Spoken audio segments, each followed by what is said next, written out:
Good morning. On this beautiful day. Thanks for sparing some moments to be here with us. My name is Reverend Shay McKay. I'm the sabbatical minister here for the summer, and I use she, her pronouns. Welcome to White Bear Unitarian Universalist Church. We are a community of youth, adults, and children of many diverse theologies, held together by covenant, not creed.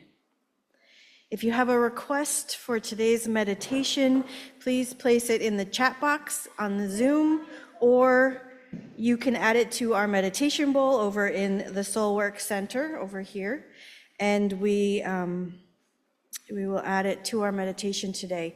Please do that before the first hymn. Also in our Soul Work Center are activities to help people of all ages keep busy hands busy and engage with today's service. I welcome visitors today. We are so glad you are here. If you are visiting with children, we do offer spiritual growth opportunities for our younger beloveds. During the service today, we offer nursery care. And as always, your children are also welcome to stay with you here during the service. We welcome the noises, movements, and mirth that little ones bring. Now let's take a moment to welcome those who are online. Welcome. And welcome everybody. Welcome to our church.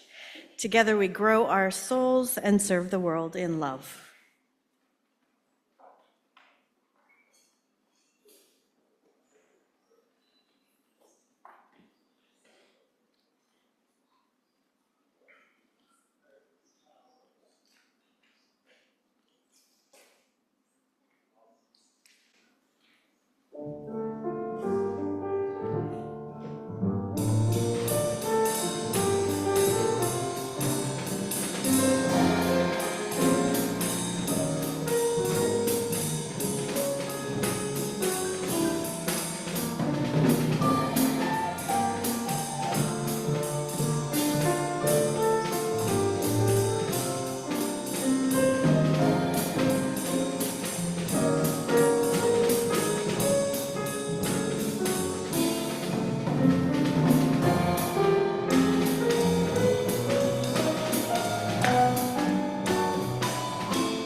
Come in.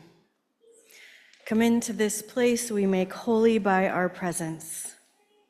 Come in with all your vulnerabilities and strengths, your hopes and fears, anxieties and loves. For here you need not hide, nor pretend, nor be anything other than who you are and who you are called to be. Come into this place where we can touch and be touched, heal and be healed, forgive and be forgiven. Come into this place where the ordinary is sanctified, the human is celebrated, the compassionate is expected. My friends, come into this place, for together we make it a holy place.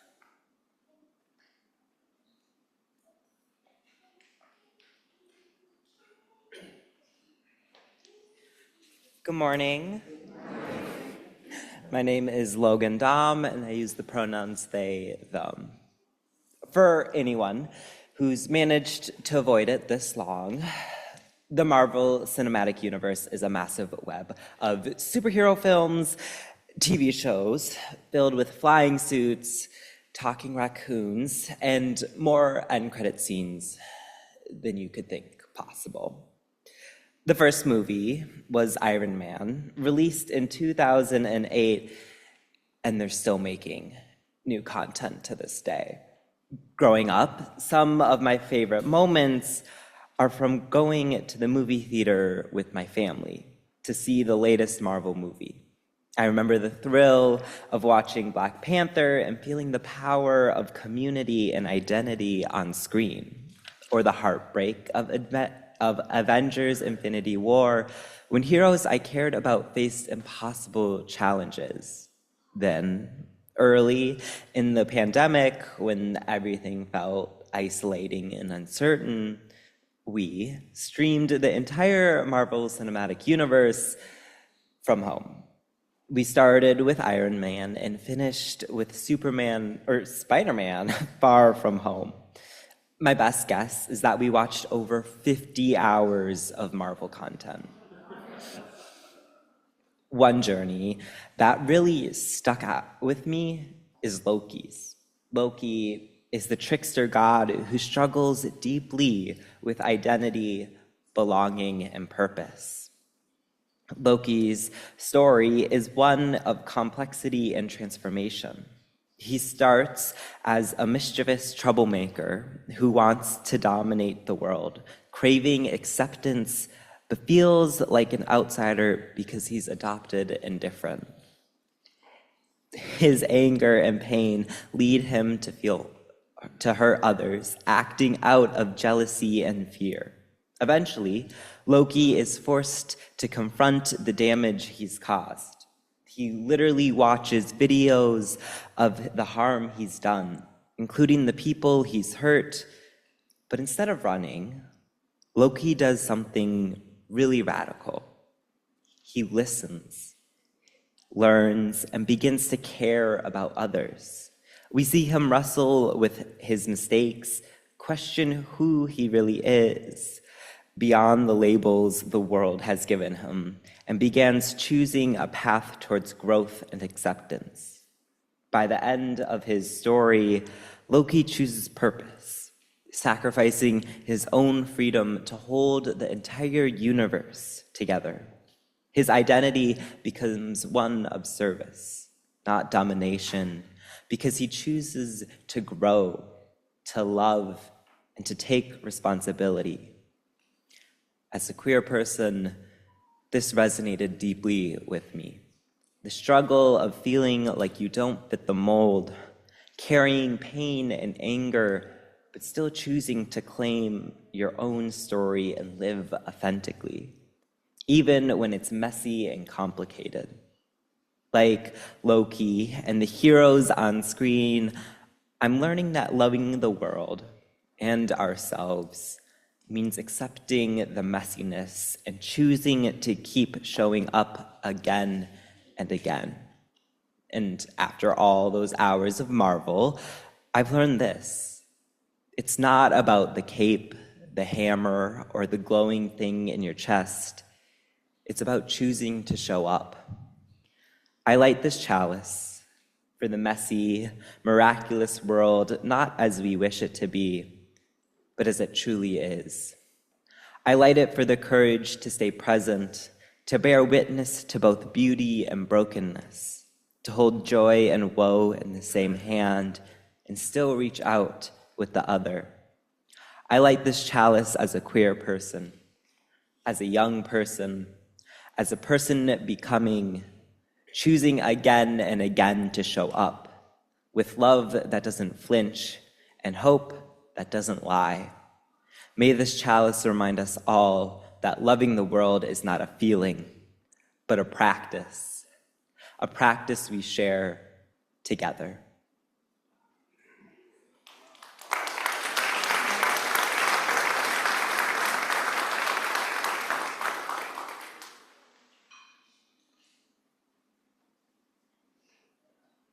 Opening words? Please join me in the opening words on the screen. Love is the spirit of this church, and service is law. This is our great covenant, to dwell together in peace, to seek the truth and love, and to help one another. Join us in body or spirit for the singing of Morning Has Broken in the Gray Hymnal, number 38.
I'd like to invite those who would like to come forward for our story to come join me up front. My name is Amy. My pronouns are she, her, and I am your Director of Religious Education. So this morning's story is an example of a koan. A koan is a type of story in Zen Buddhism that is meant to help us cultivate beginner's mind, to urge us toward a practice of living in the mystery, in the murkiness, and to help us set aside for a moment the grasping for concrete answers and endings, so that we can instead notice what the story evokes within us, body, mind, and spirit. Now, this is hard for us because some of us, me included, and maybe you too, really like neat and tidy endings. And the challenge here is to just stay present in the moment, stay with me here, and don't get mad at me for not giving you the ending. I'm just sharing the story with you. I'm just the bearer of the uncertain news. So we're going to hold this one together with curiosity and imagination, okay? Are we ready for that? Yeah? We're going to take a breath, get comfortable, and find that space inside you that is okay living in the mystery, in the unknown, and that can savor joy and beauty and wonder, even in the midst of danger and the unknown. The story is called A Man, Two Tigers, and a Strawberry, and this version is written by Sarah Conover and can be found in Kindness, a Treasury of Buddhist Wisdom for Children and Parents. Once a man was gathering wood from the forest floor and looked up to find himself face to face with a tiger. He chucked his load of wood at the tiger, turned and fled as quickly as human legs would move. He wove through the forest trees, dodged around the boulders, and jumped over thorny bushes with the tiger as close as a shadow behind him. Just as the man felt the tiger's hot breath on his neck and the nick of a sharp claw through his shirt, he came upon the edge of a high cliff. Well, without a thought, the man grabbed a thick vine within reach and slung himself over the cliff face. Letting the vine slide through his hands, he quickly lowered himself out of the tiger's reach. He heard his own heart pounding ferociously. He could barely catch a breath, but he felt so relieved to have escaped. As the man took stock of the situation, he glanced down at the base of the cliff. There, snaking leisurely back and forth, sat another tiger. Her wide eyes intently fixed upon him as he dangled from above. Just then, the man noticed also that the vine he clung onto vibrated ever so slightly, and he looked up to see a pair of mice poised on a mouse-sized ledge, nibbling away at this single vine on which his life hung. His desperate situation was dawning upon him, yet something shimmering and red caught his eye and made him investigate. He looked closely. He found a plump strawberry growing right out of the crack in the cliff. And with one arm clutching the vine, he reached over with his free arm and he plucked it. It was the most delicious morsel he'd ever tasted.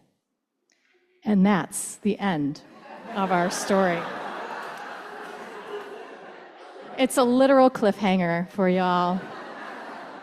We're going to sing our children on our way. The hymn is Go Lifted Up, Rise in Body or Spirit.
We come together every Sunday into this community, knowing and trusting that we are held with whatever we come with, whatever we are holding in our hearts, whatever we have experienced in our life over the past week or the upcoming week, our joys and our sorrows.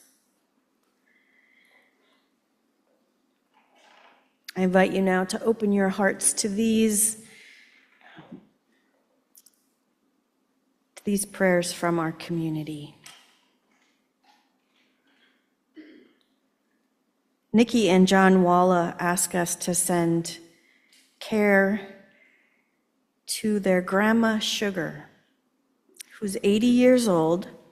She was traveling here from California this past week and fell and broke 2 ribs and a finger. So we send vibes for a speedy and easy recovery for her. We also send care and healing vibes to Lisa Lamb, who is recovering from hip replacement surgery. And I have a note of gratitude from Jerry Condon, who we had the memorial for his wife Nancy last weekend. He says, I want to express my profound gratitude for the support I received from this congregation following the death of my wife, Nancy. It was overwhelming. That gratitude extends to the support provided at the memorial on July 12th. Thank you to everyone. Special thanks to all those who worked in the kitchen and provided lunch to all our hungry guests. My family and I are truly grateful.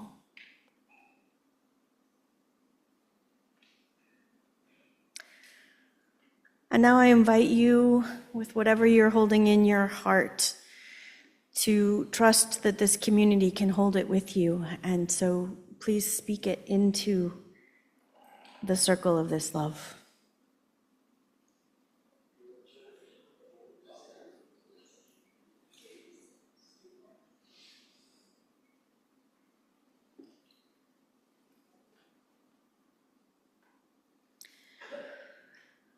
It is an act of faith that we come here believing in the beloved community that we are building. It is an act of faith that we trust that we will be held, loved, understood, even in our joy, even in our woe.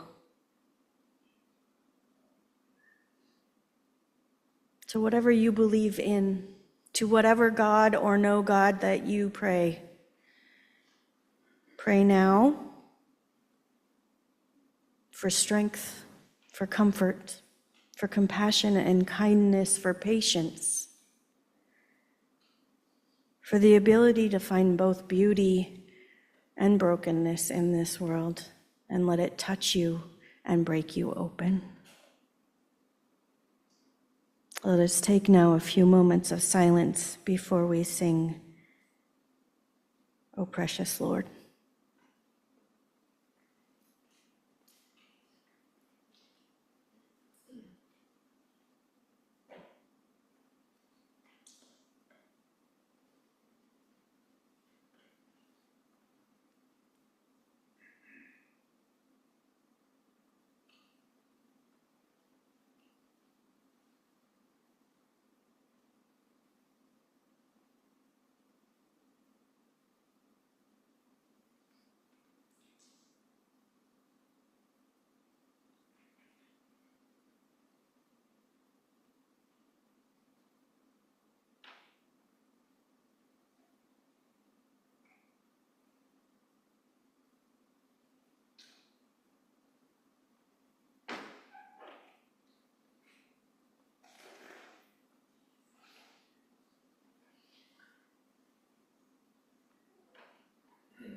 All right, a few announcements today.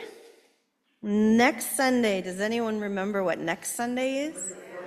Bring a friend. Good job. Have you all sent out your invites? Good. Next Sunday is Bring a Friend with Rev Jessica and music from Laura Stangerage.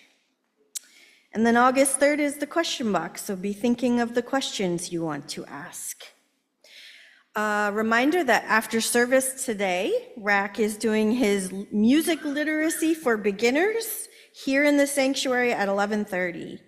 Come for a class on the basics of how to read sheet music.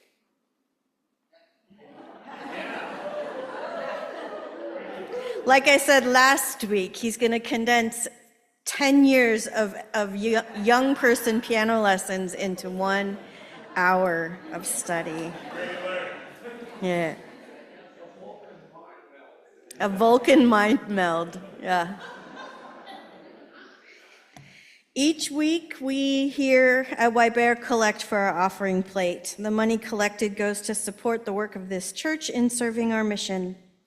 There are a couple of ways you can give. You can use the text to give feature. The number will be on the screens.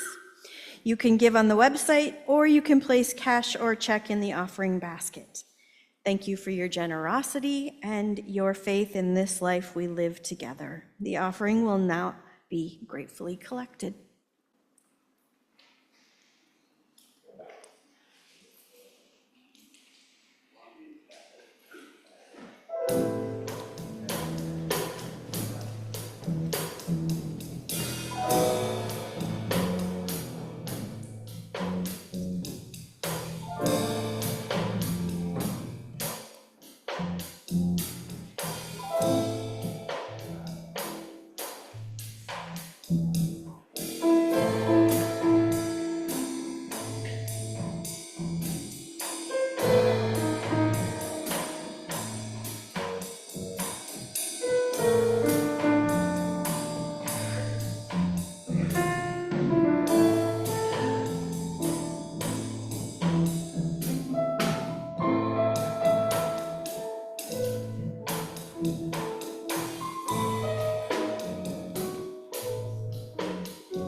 Our first reading comes from William Blake. It is right, it should be so. We were made for joy and woe. And when this we rightly know, through the world we safely go. Joy and woe are woven fine, a clothing for the soul divine. Under every grief and pine runs a joy with silken twine.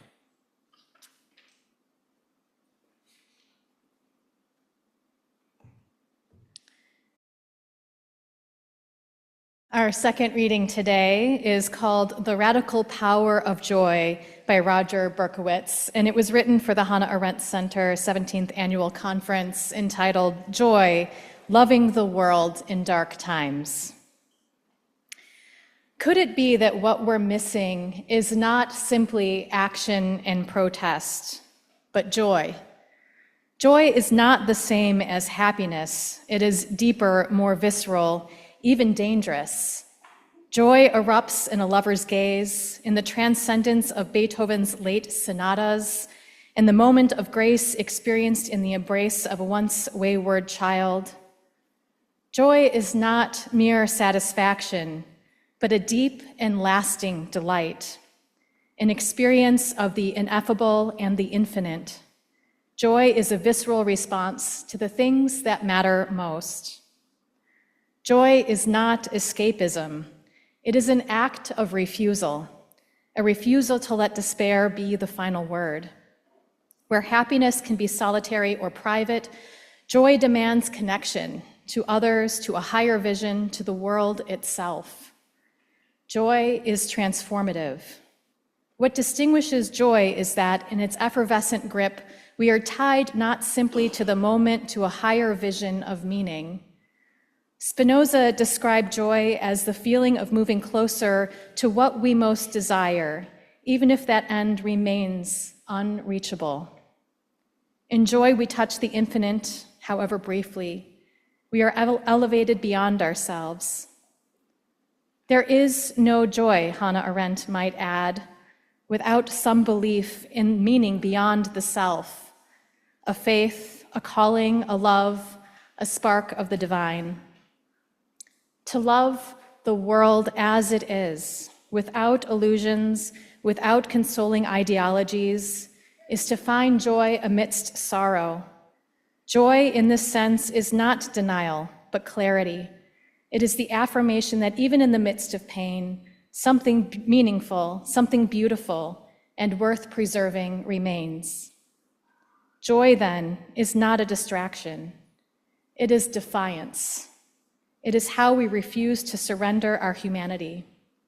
In this sense, joy is revolutionary.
Thank you for your music.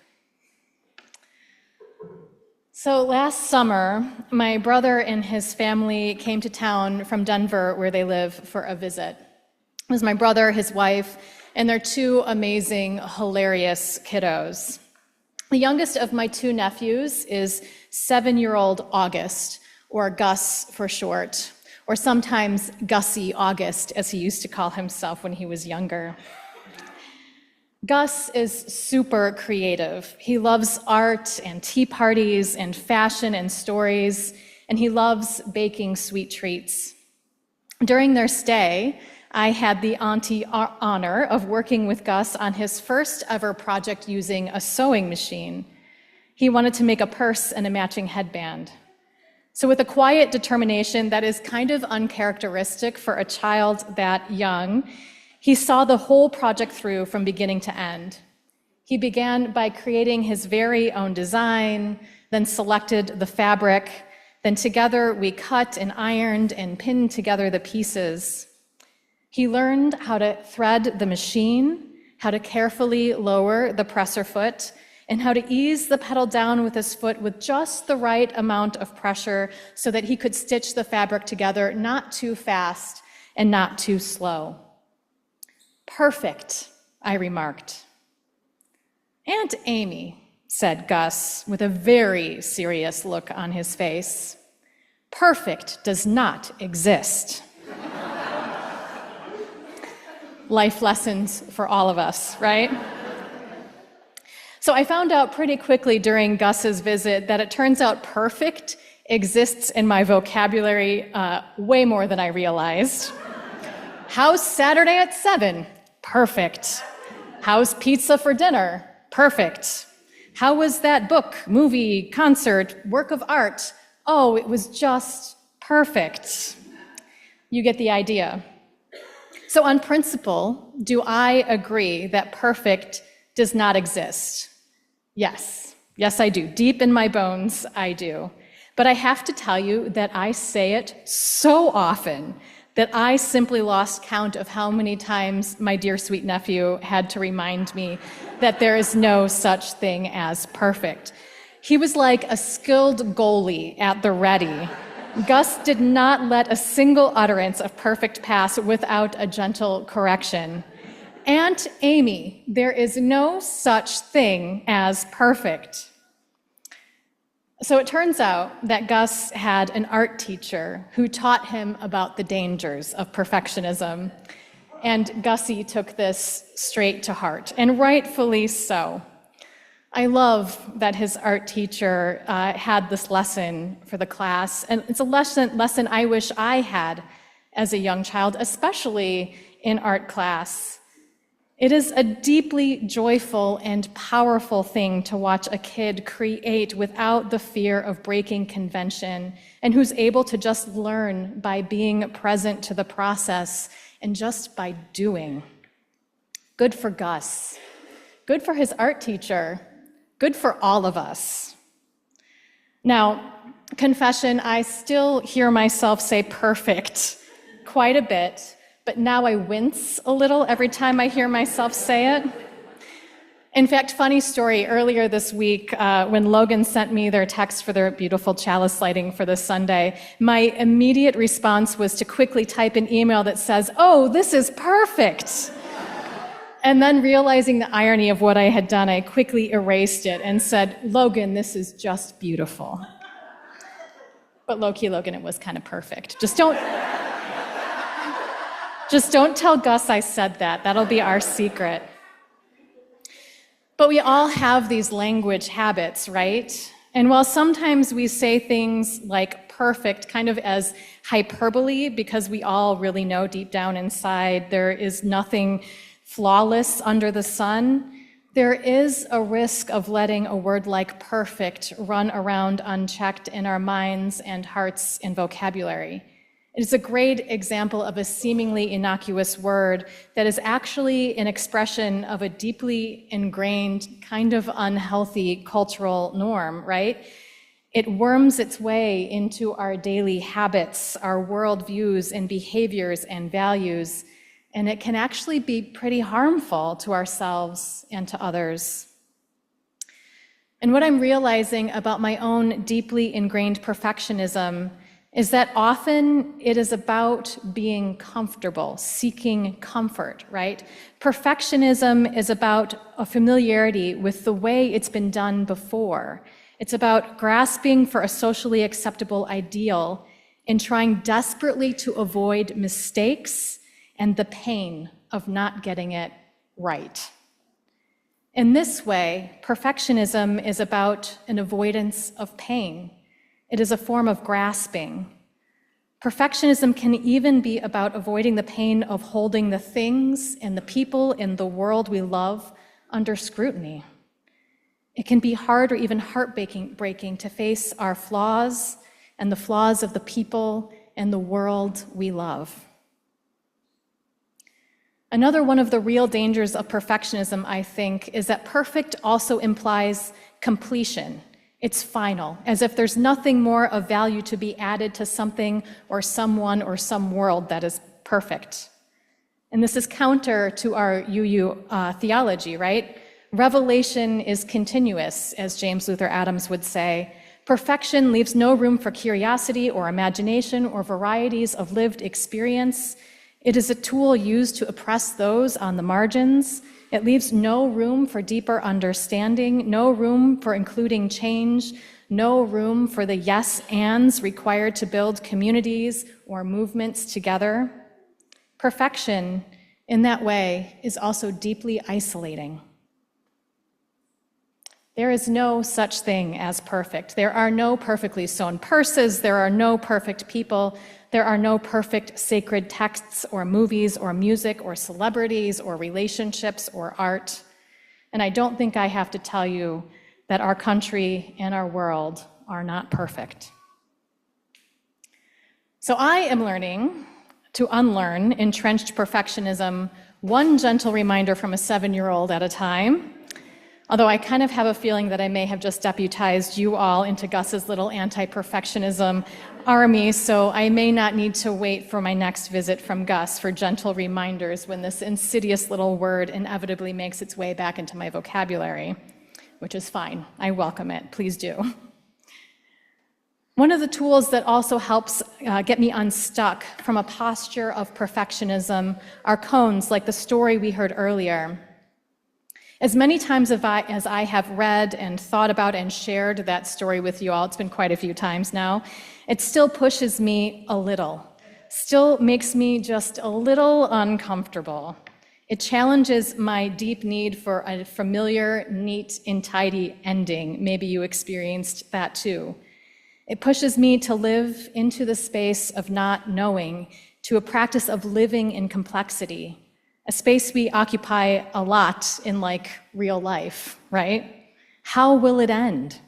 It's a mystery, and there is no right or perfect answer. Stories like this remind me to practice a posture of presence and curiosity rather than perfectionism. I have at times worried that telling this story, that some might hear it as a call to give up in the face of seemingly impossible circumstances, or to simply ignore or avoid the realities of our imperfect world. But this is not a story about dishonesty or denial. The man in the story does not ignore the peril. He takes stock of the situation. He is alert and he notices and names.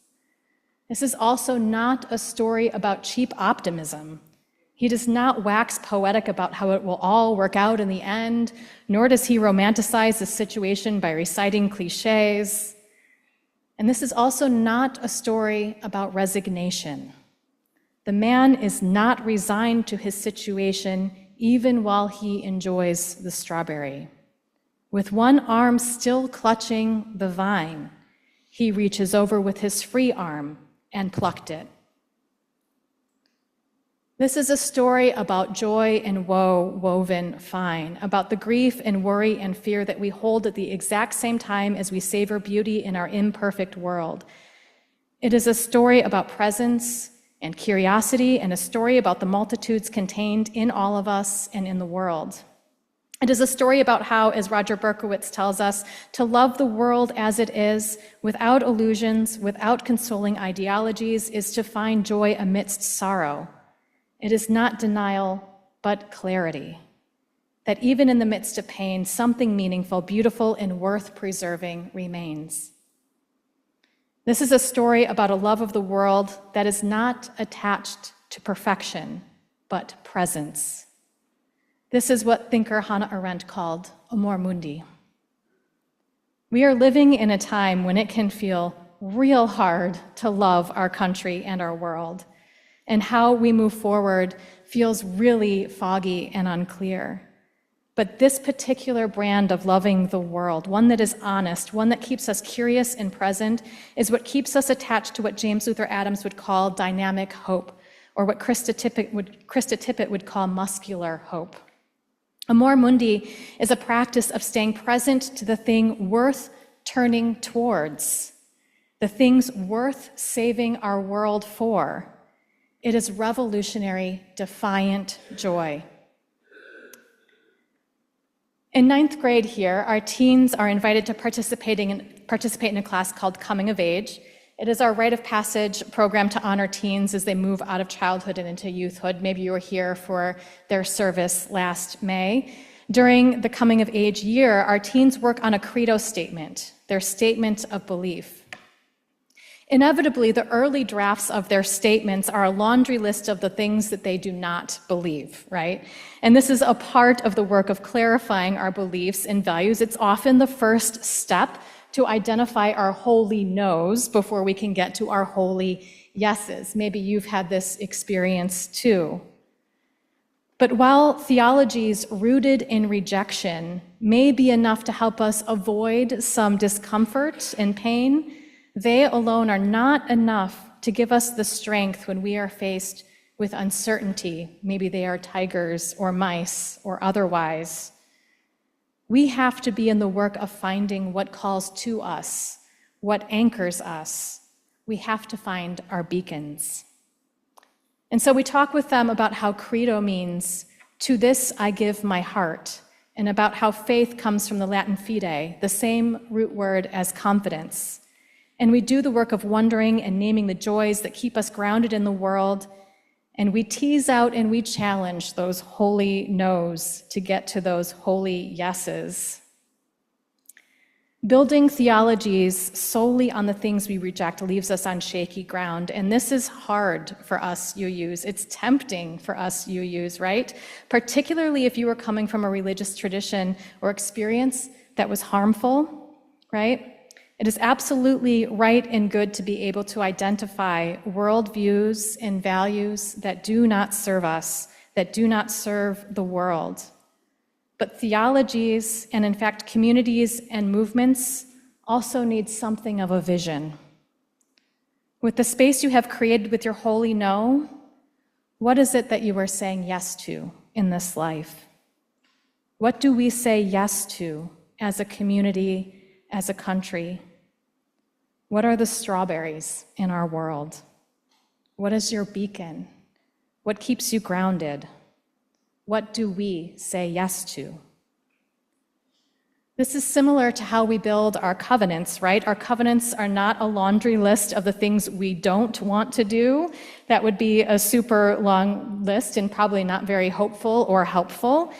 What keeps us moving forward together, even in the toughest of times, is building aspirations, visioning together who we hope to be with the understanding that revelation is continuous, and our work is understanding our world and all of its complexities and how to be in right relationship with one another and ourselves and the world.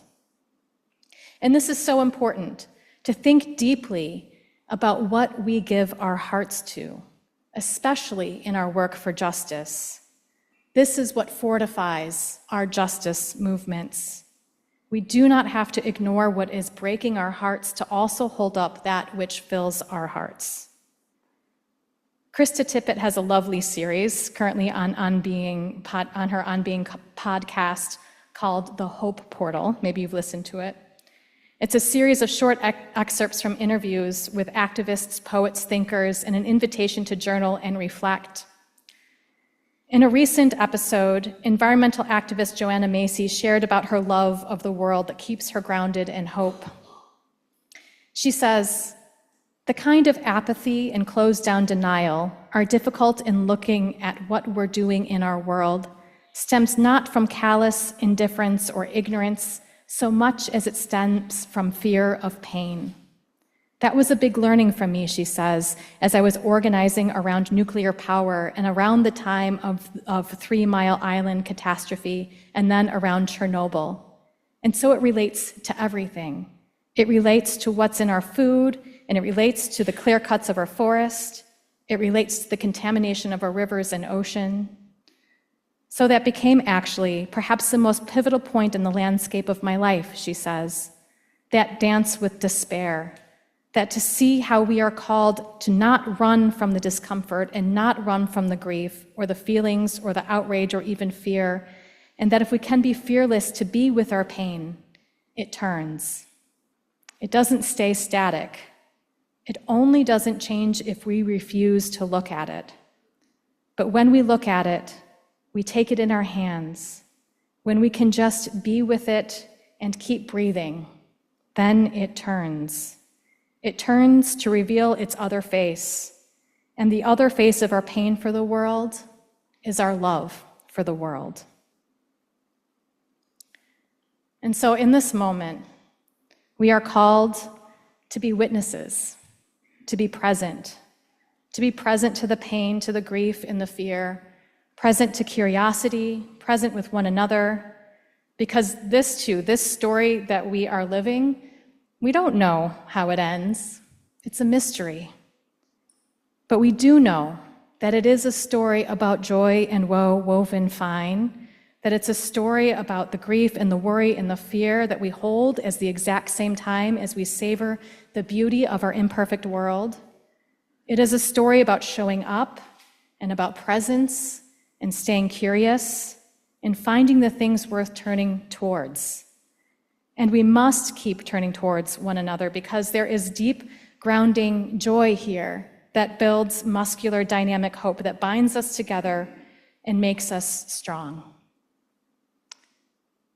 So there's this quote that I have always loved, but it actually turns out it's a totally made up quote that for years UUs have attributed to John Murray, but was actually written by Alfred Cole as a part of a fictional story where John Murray was featured as a character. And it's one of those quotes that I grew up in, so it's sort of like woven in the fabric of my UU being. So I've committed it to my UU heart. And so even in this imperfection, I still hold space for it because it speaks to a truth for me. So no matter who penned it, it speaks to this moment, and I share with you my adaptation. It goes like this. Go out into the highways and byways. You may possess only a small light, but uncover it. Let it shine. Use it in order to bring more light and understanding to the hearts and minds of others. Give them not hell, but hope and courage. Do not push them deeper into despair, but preach the kindness and everlasting word of love. And to me, this quote is about what we turn to. We are not going to do the work of this moment perfectly, not by a long shot, because as Gus reminds us, there is no such thing as perfect. There are no perfectly sewn purses. There are no perfect people. There are no perfect sacred texts or movies or music or celebrities or relationships or countries or art. And I don't think I have to tell you that our world is not perfect. This is not perfection, but there is presence here, and there is joy, and there is a deep and abiding love of our world. May it be so. I invite you to rise in body or spirit for our closing hymn, 346. Come sing a song with me.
I'm going to leave you once again with the words of not John Murray.